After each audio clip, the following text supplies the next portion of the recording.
Ang ginawa kong artwork ay dalawa.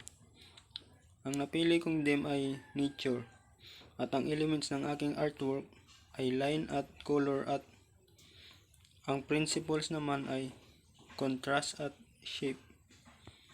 Ang mga ginamit kong materials sa dalawa kong artwork ay pencil eraser, ruler, oil pastel, compass, pentel pen, at bond paper.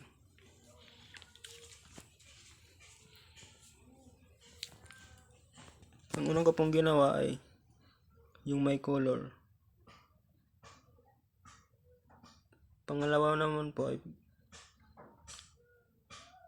ay line. Ito na po ang aking ginawa.